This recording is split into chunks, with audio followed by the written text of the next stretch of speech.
Ça y est, on est en direct sur Substack pour notre live aujourd'hui sur la douleur. Et donc, avec le nom de notre live, douleur mentale, douleur physique, est-ce qu'elles sont vraiment différentes? Et donc, on va en gros parler des douleurs physiques que personne ne comprend vraiment, donc celles qui apparaissent souvent liées à la tête. Et donc, que ça soit le bruxisme, que ça soit les tensions, le corps qui parle quand la tête n'en peut plus. Et donc, du coup, ce qu'on va discuter ici aujourd'hui, c'est est-ce que les douleurs mentales et les douleurs physiques, elles sont vraiment différentes. Sinon, avant de commencer, comme toujours, bonjour et bienvenue. Bonjour Christiane, merci d'être là. Merci aussi Dunia d'être ici encore avec moi une fois. Et pour commencer, on va cliquer sur les petits cœurs. C'est toujours le soutien de petits cœurs au début. Et donc, euh, bienvenue Julie. On va commencer Dunia. Et l'idée c'est que on commence par justement comprendre comment la douleur physique est évaluée dans un établissement de santé mentale, aussi le cadre réglementaire. Et je sais que tu as écrit une newsletter à ce sujet, donc si tu veux après, on laissera le lien ici. Ouais. Et donc, ma première question est, quand on arrive dans un établissement psy et qu'on dit qu'il y a mal physiquement, qu'est-ce qui se passe concrètement? Est-ce que ça c'est pris au sérieux? Mmh. Alors, bonjour Raquel et bonjour tout le monde. J'arrive pas à vous voir, les personnes qui sont connectées, mais bonjour à vous. Alors, oui Raquel, c'est une excellente, question. Je rappelle juste en fait, j'ai travaillé pendant 3 ans en santé mentale sur 2 établissements, une hospitalisation complète et un hôpital de jour et on parlait douleur. On parlait douleur dans le système de qualité parce que j'étais responsable qualité et mon objectif, c'était d'accompagner les équipes pour mettre en place une stratégie pour améliorer la qualité de prise en charge aussi, de la douleur. En fait, ce qu'il faut savoir, c'est que ici en France, en fait, on utilise, le référentiel de la Haute Autorité de Santé, où il y a pas mal d'exigences. On a plusieurs exigences et parmi les exigences, il y a des impératifs de certification, pour être certifié bien sûr. Il y a des exigences standards et il y a aussi d'autres exigences avancées. La prise en charge de la douleur faisait partie des impératifs de certification. C'est-à-dire que si Mmh. l'établissement ne répond pas positivement à cette exigence-là, il peut avoir une fiche anomalie, c'est-à-dire un carton rouge, qui peut l'handicaper dans le processus de certification et qui peut Mmh. lui, apporter préjudice pour la note. Du coup, en fait, on travaillait beaucoup, sur ce volet de prise en charge de la douleur et comment, en fait, tout simplement, sans parler de Mmh. jargon compliqué, le patient, il rentre en établissement de santé, il voit le professionnel, il lui pose la question sur sa douleur. Sur une échelle de 0 à 10, comment tu évalues ta douleur?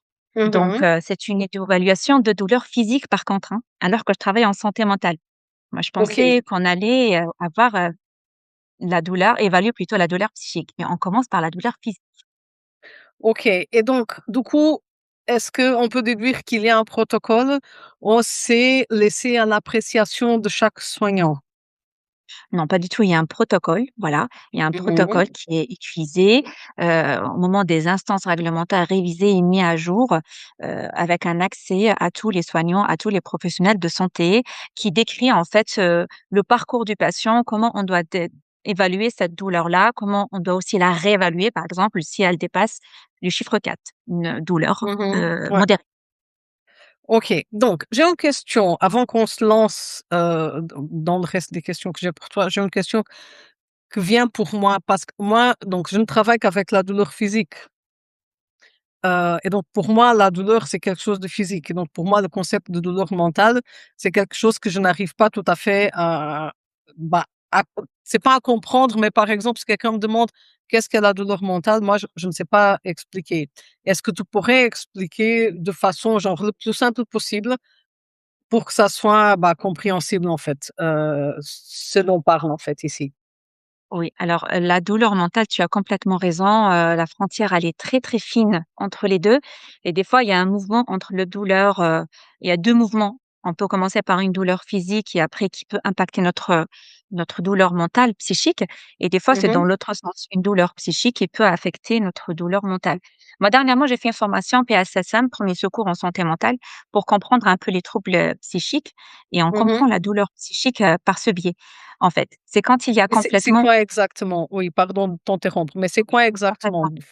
En fait, c'est juste tout simplement un changement majeur qui va affecter notre pensée, nos émotions et aussi notre comportement, mais sur une durée de 15 jours, avec un effet plus ou moins important sur notre quotidien.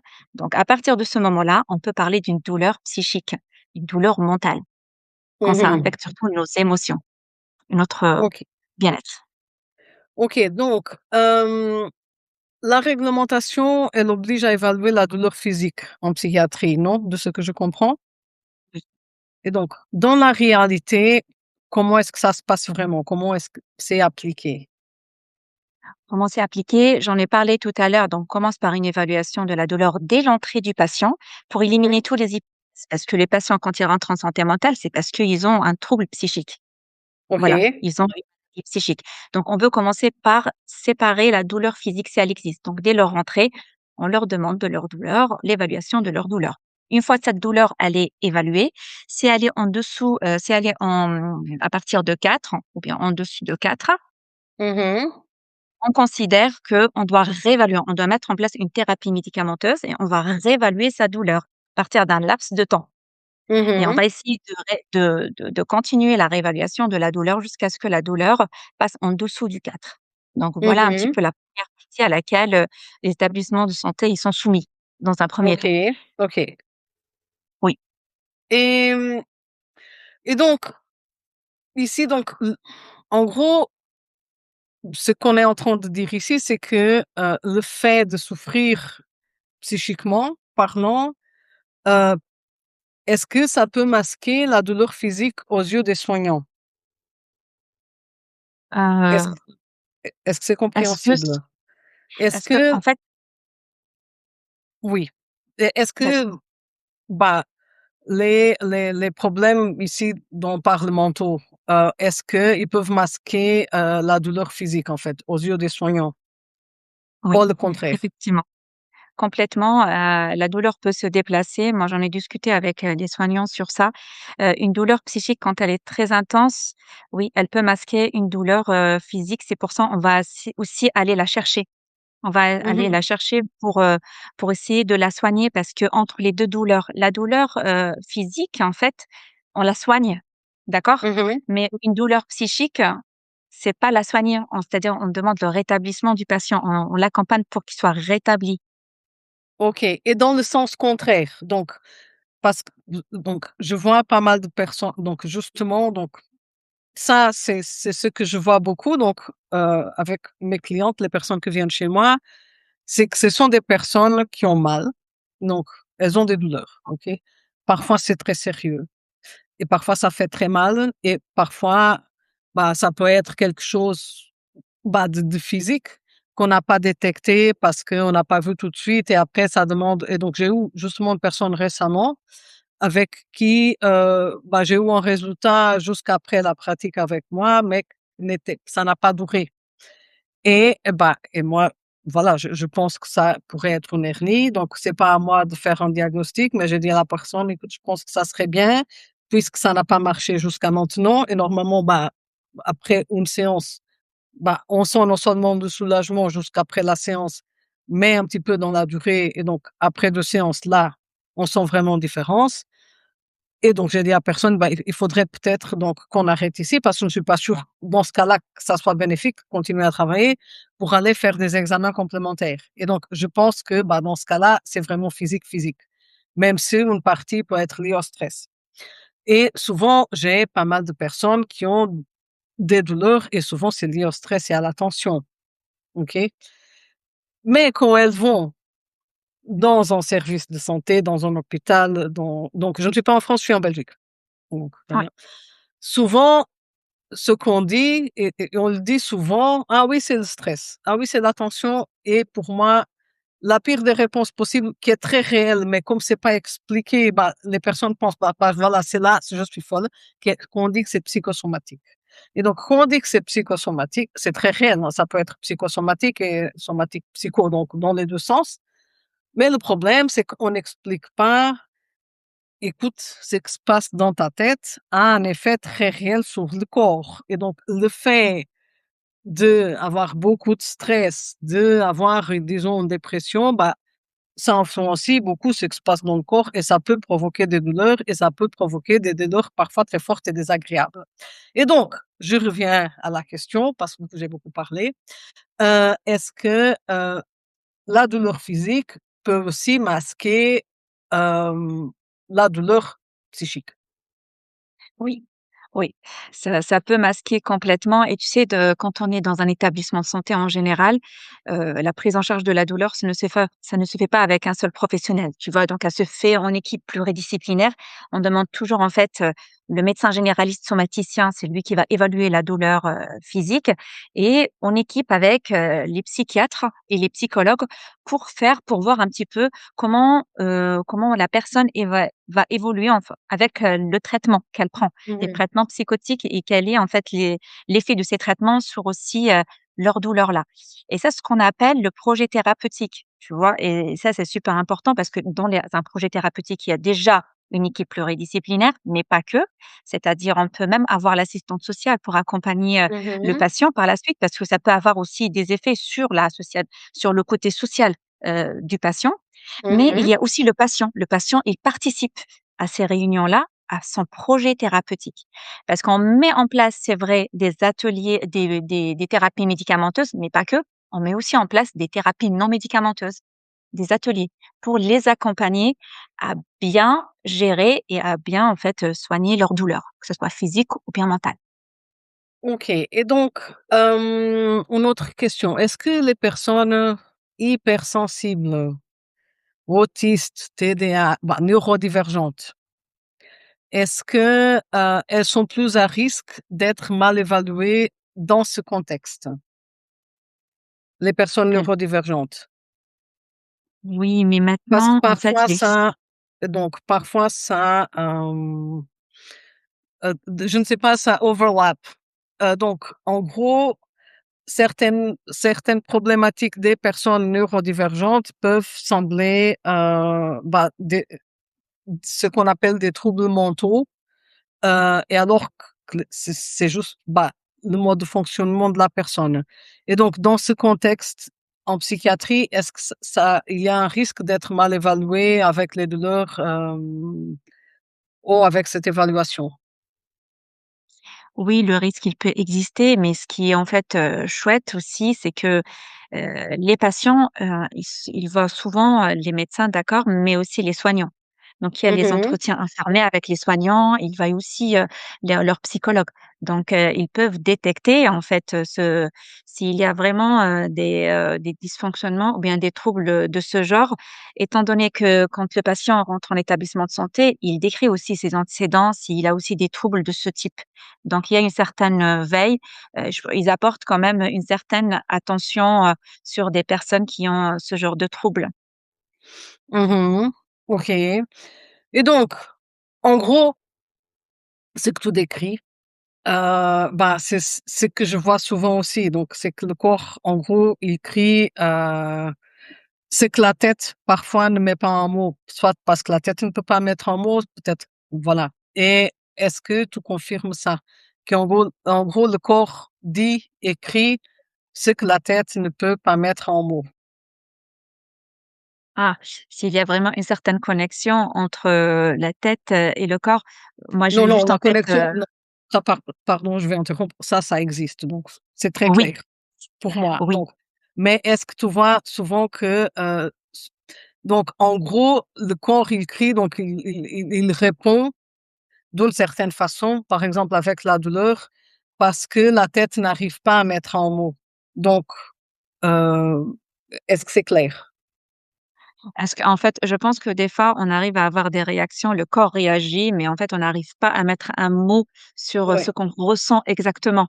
ouais. Oui, oui, ça peut être ça et ça peut être relié des fois à des handicaps. Mmh.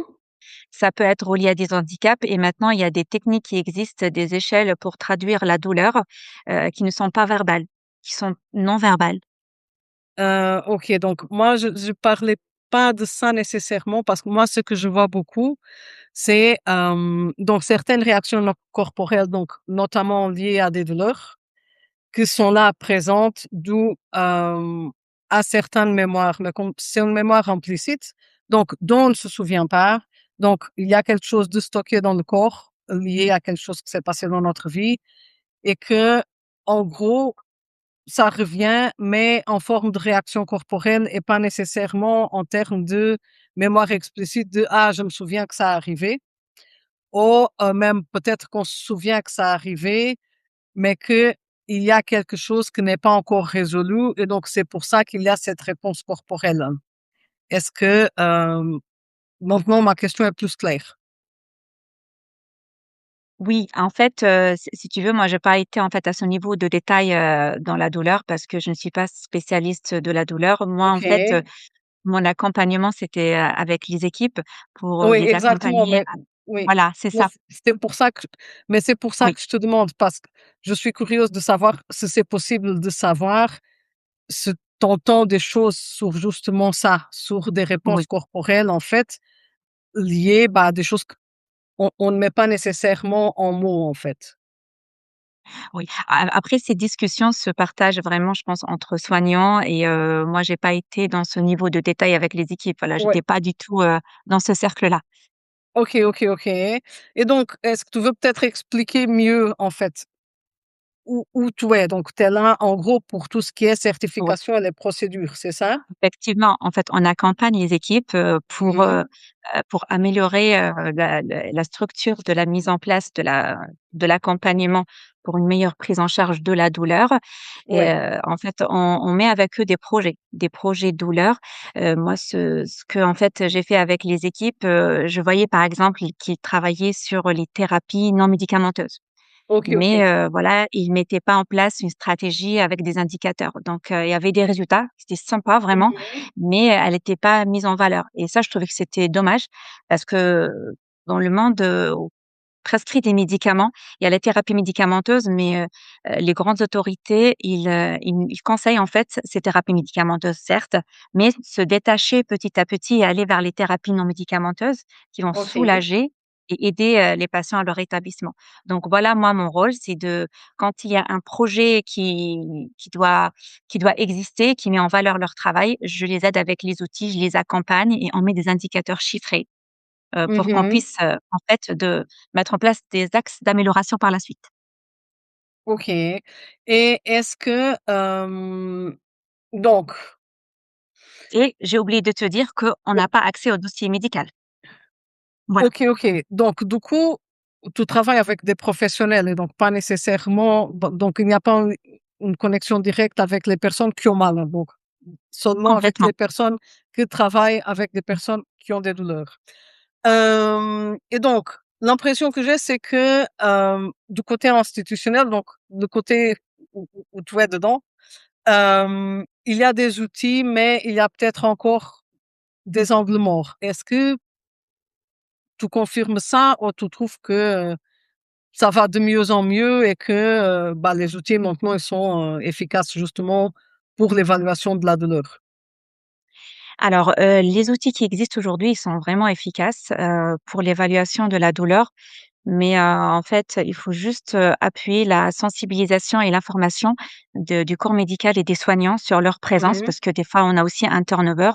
Il y a aussi des personnes, qui viennent travailler pour une durée très courte, donc il faut les informer très rapidement de ce que ça existe, et aussi, ce qu'il faut, je pense, à mon avis, ce qui peut-être, manque des fois, c'est la collaboration par le manque, de temps, la collaboration entre les différents acteurs parce Ouais. qu'on manque de psychiatres, ce qu'il faut dire, hein. On manque de psychiatres, je sais pas peut-être en Belgique, mais en France, on manque beaucoup de psychiatres, Je pense qu'il donc manque ce sont oui, des aussi du personnes coup les professionnels de la santé, j'ai l'impression qu'ils ont beaucoup de travail, ils sont très débordés. C'est Ah oui, mon impression à moi personnelle. Après, c'est pas que je vais beaucoup dedans, mais c'est l'impression que j'ai que ce sont des personnes qui ont une charge de travail incroyable. Et donc, du coup, puisque tu as parlé de formation, j'aimerais bien qu'on parle de ta formation récente. Donc, d'abord, qu'est-ce que c'est et qu'est-ce qu'elle t'a appris que tu ne savais pas encore? Donc, avec cette formation toute récente que tu viens de faire. oui, complètement. En fait, si tu veux, j'ai passé 3 ans en santé mentale, donc à mettre en place, le système de qualité de management avec les équipes, certes, mais j'ai jamais été formée à la santé mentale, comment communiquer avec les Mmh. équipes, patients, comment communiquer avec les patients hospitalisés en santé mentale et moi, c'est un jour, je croise un patient et je lui dis: «Ça va?» Il me dit: «Ben, si ça va, je serais pas là». Donc ça m'a beaucoup marquée. Ça m'a beaucoup, Ouais. beaucoup marquée. Je me suis dit: «Voilà, il nous manque quand même» parce que nous, on n'est pas professionnels de santé, on est responsable qualité, on travaille avec l'administration en général, mais on les croise ces patients-là. Et j'ai décidé à la faire cette formation de j'ai fait une formation en PSSM, 1er secours en santé mentale, pour, Mmh. prévenir en fait, ce qu'on doit savoir, en matière de troubles psychiques. Déjà, c'est quoi un trouble psychique aussi, Mmh. de connaître la définition d'un trouble psychique, quels sont les différents profils, psy et comment on met en place un plan d'action lors, d'une détresse, lors d'un Mmh. appel, d'une personne. OK. Et donc, hem, quand on parle aussi de santé mentale, de ressources en santé mentale, de formation en santé mentale, bah, on pense souvent aux psys, aux hôpitaux, et cetera. Q mais toi, tu vois quoi d'autre, en fait, en termes de santé mentale et de ressources, en santé Des ressources. mentale? Oui, ça, c'est un point qui était super intéressant. C'est pour ça que j'ai écrit ma dernière newsletter qui est sortie aujourd'hui, la 18e, Mmh. sur tes ressources en santé mentale, ta boîte à outils en cas de détresse, psychique. Parce que je me suis rendu compte en faisant la formation que j'ai déjà, avec mon expérience de responsable qualité, travaillé avec des organisations, avec, des associations, qu'on les invitait, dans l'établissement de santé pour parler, santé mentale et qui en fait, ils étaient entre autres, les porte-parole des patients. Donc il y avait des organismes que je connaissais, mais des organismes que je ne connaissais pas. Donc j'ai appris qu'il existe tellement, d'adresses, tellement de ressources, sur lesquelles Mmh. on peut s'appuyer, de numéros de téléphone, qu'on peut avoir dans notre, boîte à Mmh. outils pour aider à une détresse. Ça peut nous aider nous, comme ça peut aider une autre personne. OK. Et donc, dis-moi, pour une femme hypersensible, oh, neurodivergente, qui souffre à la fois dans sa tête et dans son corps, tu dirais qu'elle peut commencer par quoi? Toi, de ton côté, avec ta vision complètement différente de la mienne. Oui, je pense aussi, Par des ressources peut-être. oui, quand on est hypersensible, on est c'est-à-dire on a quelque chose qui relie aussi avec nos émotions. Tu vois, Mmh. quand je vais te définir encore, tu vois, le trouble psychique, c'est quand on a un changement, radical ou bien un grand changement au niveau de nos Mmh. émotions, tu vois? Donc ça touche nos émotions et quand on est hypersensible, on a aussi des émotions très sensibles sur ce point de vue, aussi nos Ouais. pensées, notre attention. Mais à ne pas confondre parce que, trouble psychique, ça peut durer au-delà de 15 jours, au moins 15 jours et qui va impacter notre vie. Donc on peut être, des fois déstabilisé émotionnellement, Un trouble mais psychique ou une pas douleur psychique? trouble psychique. OK, OK, OK, Ouais, OK, oui, parce que quand on a un trouble psychique, oui, il va y avoir une douleur par la suite qui va apparaître, une douleur mentale, psychique. OK, Oui. OK, OK, OK, OK. Donc le plus important, c'est de connaître en fait, nos différents acteurs. C'est moi je dis toujours que la porte d'entrée, c'est les psychologues. C'est, les psychologues, les Ouais. centres de soins et il existe aussi des CMP, des centres, Mmh. médicaux en psychiatrie, qu'il faut connaître aux alentours pour aller, poser des questions sur notre santé mentale. OK. Et donc du coup, je reviens de mon côté qui est l'approche somatique, en fait. En gros, moi, pour moi, c'est le corps, en fait, l'entrée.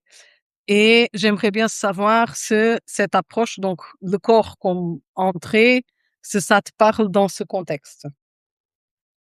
Heu, le corps, bah, oui, le corps après c'est lui qui réagit donc c'est pour ça, c'est facile aussi, de dire, que c'est le corps. C'est-à-dire on voit la réaction Mmh. qui part et Ouais. c'est le corps qui va réagir, qui va émettre, une action. Donc oui, le corps, peut avoir, une Mmh. action primaire, mais qui peut cacher, une Ouais, douleur, ouais, psychique. ouais. Donc voilà, donc pour moi, c'est très, justement donc quand la douleur psychique est trop grande, justement pour que tout ce côté cognitif puisse digérer, elle passe dans le corps. Et pour moi, bah, la porte d'entrée, mais aussi la porte de sortie, la porte de résolution est justement le corps. Parce que comprendre, souvent, bah, on comprend, mais pour moi, il faut vraiment aller à la racine du problème qui est souvent justement dans le corps. Donc, en termes de problèmes et de douleurs physiques, mais aussi dans justement cette résolution de douleurs physiques que souvent est liée bah, à quelque chose qui se passe dans la tête qui n'était pas résolu. Et donc, je ne sais pas si ça te parle ou pas, mais ça, c'est vraiment mon approche à moi, qui est vraiment sortir de la tête pour aller dans le corps. Et oui, parce que en fait, j'avais une amie, une pharmacienne qui était très aussi poète et qui m'a dit un jour que le centre, de nos émotions, c'est nos articulations. Donc, Mhm. c'est l'expression de nos émotions parce qu'on n'arrive pas à mettre des mots sur des Ouais. émotions, c'est un peu compliqué et ça s'exprime par ces maladies, musculaires, articulaires. Ouais. Oui, oui, oui, oui, oui. Et parfois aussi par d'autres choses, mais ça dépend en fait. Donc, en fait, pour moi, voilà, la douleur, elle n'est pas que dans la tête. Il y a aussi, bah, tout le côté, système nerveux, tout le côté corporel où on peut explorer. Et donc, en fait, les 2 dernières semaines, j'ai fait toute une série qui s'appelle Bouton off, en fait, pour justement sortir de ça et créer son bouton off. Et donc j'ai fait toute une série de lives avec ça et ça finit en gros par un atelier où on peut justement bah, aller bah, soulager la douleur aussi. Et donc je vais laisser ici aussi le lien au cas où ça intéresse. Et là, c'est le moment où, ça va pour toi, Dunia, que j'aimerais bien inviter les personnes qui sont ici à poser des questions et à faire des commentaires, en fait. Donc, il y a Julie qui a beaucoup partagé, donc je vais lire ça. Et pendant que je lis ce que Julie a partagé, si vous voulez poser des questions, c'est le moment maintenant. OK? Et donc, je vais aussi laisser 2 articles que j'ai écrits sur la douleur, ici sur le chat. Et donc, Julie, en fait, je vais lire parce que c'est le plus facile. Donc, certaines femmes, la douleur ne sera pas toujours musculaire, mais plutôt au niveau des organes. Et c'est vrai, des organes internes. Un trop taux de cortisol lorsque le stress devient chronique. Pour ma part, j'ai développé une maladie auto-immune, acné au niveau du corps, du visage et de l'endométriose, qui est de l'inflammation de mon utérus et de mon abdomen qui devient gonflé. Pour d'autres femmes, c'est par exemple de l'eczéma, du ah, Psoriasis.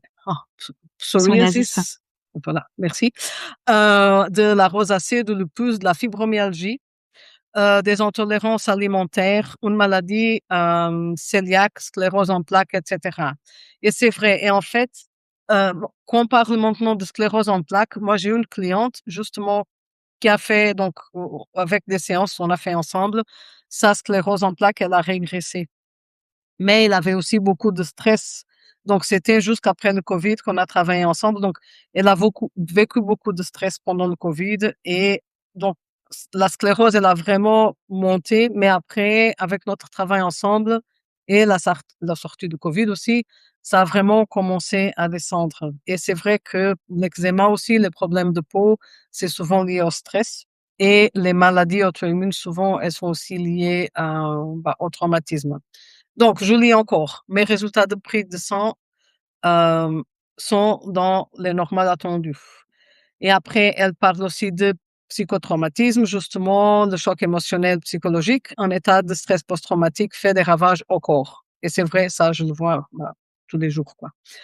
Et après, elle cite un maître Reiki et elle parle aussi comme les personnes neurodivergentes ont souvent un diagnostic de santé mentale et que souvent ce n'est pas le bon diagnostic parce que, voilà, il y a c'est vrai. justement ce mélange que parfois ça pourrait aller là ou pas. Et donc, Julie, elle est au Québec et elle est, bah, justement neurodivergente et elle laisse ici aussi un lien vers, Amazon et du coup, donc elle dit beaucoup de choses, donc elle parle beaucoup de son expérience, donc j'aimerais bien en fait copier tout ça et mettre dans l'article, mais à la vitesse à laquelle je lis, je vais plus jamais finir, donc je suis désolée Julie. Je vais copier tout ça et je vais voir s'il y a des questions. Donc, Julie, elle dit aussi qu'un épuisement professionnel n'est pas juste dans la tête. En effet, il est important de comprendre et d'écouter nos alarmes dans notre Ouais. tableau de bord. Et donc, je parle justement de ces alarmes dans ma série précédente, le bouton off, des déclencheurs que parfois sont invisibles et qu'on ne se rend pas compte, en fait. Euh, et donc, c'est vrai. Et souvent, bah, tout ce que se passe dans la tête a un effet dans le corps, bah, et le contraire aussi. Donc, parce qu'en gros, on ne peut pas les dissocier. Et donc, on a une certaine tendance ici dans notre monde occidental de dissocier, de séparer beaucoup, d'avoir beaucoup de spécialisation, c'est qui est super pour certains cas, mais parfois on oublie justement qu'il y a tout un ensemble. Et il y a aussi Christiane qui dit que oui, pour le gonflement de l'abdomen et douleur sous le sang droit. Donc, parfois, ça peut être aussi donc en dessous, ou donc sous, je ne sais pas si c'est là, mais ce que je remarque beaucoup aussi, c'est qu'on accumule beaucoup de stress et de tension au niveau du diaphragme, que c'est un muscle très difficile de relâcher parce qu'il travaille tout le temps et c'est pas nécessairement facile à étirer. Et donc, on accumule beaucoup de tension. Donc, donc, s'il y a encore des questions, donc c'est vraiment le moment de les poser. Dounia, je ne sais pas s'il y a quelque chose que tu aimerais ajouter. Ouais, tout simplement, en fait, bon, moi, je voudrais juste rajouter qu'il y a pas vraiment de séparation entre les 2. Je suis d'accord avec toi, entre la douleur Mhm. physique, la douleur psychique et même quand, on travaille dans un établissement de santé mentale où on croit qu'on va plutôt aller vers la douleur, heu, psychique, c'est vrai, on traite la douleur psychique, mais on évalue la douleur, physique parce qu'elle est complètement reliée avec, Mhm. avec celle-là. Ouais. Oui, oui, Il oui. faut s'écouter, il faut savoir s'écouter aussi, ce que je voulais aussi, le dire. En fait, il y a on a parlé de l'intuition la dernière fois. Tu vois, quand on sent que ça va pas, qu'on commence Mhm. à se poser des questions, il faut aller, vers les bons professionnels pour leur Ouais, poser les bonnes questions aussi. ouais, Ne pas rester seul. exact. Exactement. Donc, où est-ce qu'on te trouve, Dounia, du coup? Moi, je suis sur LinkedIn, voilà, et je suis aussi sur, Substack. J'ai fait ma première formation. Je suis en train de voir pour une deuxième formation. De Donc, formation 2. formation la même PSSM, mais pour être OK. formatrice. Est-ce que tu veux bien, redire qu'est-ce que ça veut dire? PM. PSSM. Oui, PSSM. Alors exactement. PSSM, c'est premier secours en santé mentale. Donc, voilà, le manuel de premier secours en santé mentale. Je suis en Ah, train de le montre, lire montre, en il même est beau. temps. OK. Voilà, OK, OK, merci de le partager. voilà. Ouais. Effectivement, donc c'est une formation très intéressante, ça fait un moment que je voulais la faire et ça ouvre en fait, surtout, ça casse les croyances qu'on peut avoir sur des troubles, psychiques et ça montre vraiment comment, moi, dernièrement, j'étais affrontée à une situation une détresse psychique et j'ai pu, rapidement réagir et appliquer, ce qu'on nous a appris. Je remercie, Nabila Ben Oh là, Nabila, j'ai Bah, oublié son nom, mais notre mmh. formatrice OK. nous a formés à au PSSM, premier secours en santé mentale, car on fait les secours pour la santé physique, SST, Mmh. secouriste en santé physique, mais pas la santé mentale. C'est pas Mmh. assez. OK, OK. Donc, je lis encore 2 commentaires. Donc, il y a Christiane qui parle aussi du plexus solaire. Plexus solaire aussi, oui, parce que justement, il est là. Et donc, ici, c'est on a les organes internes. Et donc, on accumule beaucoup de tension, en fait. Les organes internes et aussi le diaphragme, bah, qui est un muscle, en fait. Et Julie, elle confirme que oui, le plexus solaire, c'est en lien avec le système digestif. Notre deuxième cerveau, c'est l'intestin. Donc, Ouais. pour moi, l'intestin, donc, je suis une grande fan des intestins, OK?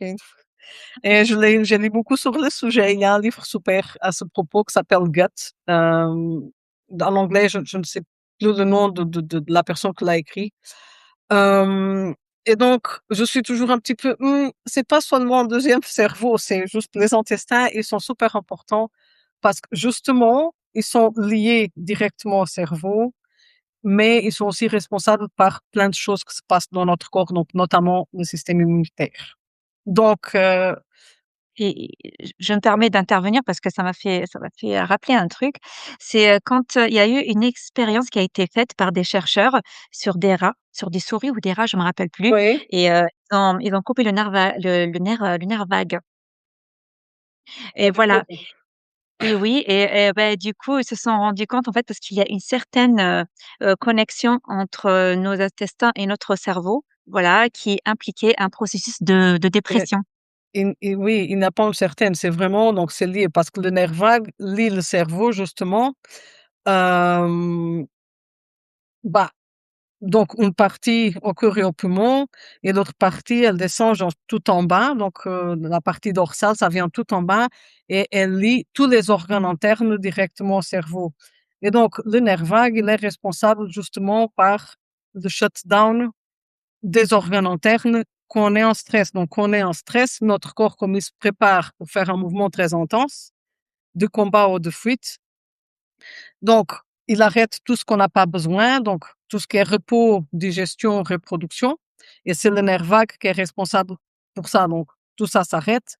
Et donc, du coup, on a la respiration et le cœur qui bat très vite, justement pour qu'on puisse, donc, et toute la réaction, plus avec les chimiques, etc., pour faire face soit à un ennemi, soit à un prédateur, mais éventuellement pour faire un mouvement très intense de combat ou de fuite. Et après, si notre système nerveux autonome, il estime qu'on risque plus notre vie si on va se battre ou si on s'enfuit, il nous fait justement sidérer avec plusieurs réponses aussi où on ne bouge pas. Et donc, et tout ça, c'est géré par le système nerveux autonome et le nerf vague, justement. Et c'est pour ça aussi que donc, quand on a des réponses au stress incomplètes, donc où il n'a pas eu ce mouvement très intense, et c'est trop justement pour le cerveau, pour la tête, ça va être stocké quelque part dans le corps. Et souvent, donc, c'est justement dans les organes qui accumulent beaucoup de tension, justement parce qu'il y a cette réaction dont le nerf vague est responsable.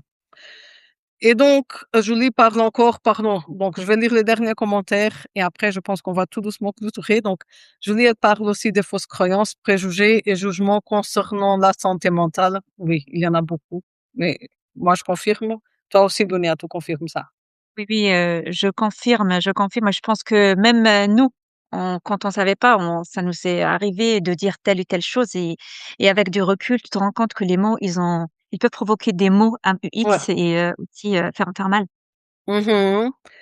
Et aussi, le nerf vague permet justement d'activer notre système parasympathique et aussi le sympathique. Complètement. Donc, avec le système respiratoire et le diaphragme notamment, oui. Et donc, Julie, elle active justement le parasympathique en chantant pour gérer ses émotions. Voilà, et c'est très bien. On peut chanter, on peut fredonner, on peut respirer, et c'est très bien. Donc, je vous remercie beaucoup donc de votre présence, donc aux personnes qui sont ici à assister à notre live. Donc, merci beaucoup. Encore une fois, si vous voulez pousser pour le petit cœur, vous pouvez. Dunia, merci beaucoup. Euh, D'avoir fait ce live avec moi, ce deuxième live, et d'avoir partagé tout ce que tu connais sur la douleur psychique euh, et aussi la physique et la connexion entre les deux. Et tout Complètement. ce que Merci tu sais. beaucoup. Merci à toi, Raquel. Merci Et- pour l'invitation. Merci. Et vous avez toutes les ressources, en fait, dans les 2 newsletters, la 17 et la 18. Mhm. Ok, super. Je mettrai les liens quand je mettrai justement le live en ligne. Je mettrai tous les liens vers tes newsletters et aussi sur mes articles sur la douleur chronique. Et comme ça, on aura tout ensemble dans le même article. Donc, merci beaucoup pour votre présence, pour vos commentaires. Et merci Dunia encore une fois. Et je vous dis à très bientôt et à la prochaine. Merci. Bye bye à tout le monde. Merci. Au revoir. Au revoir.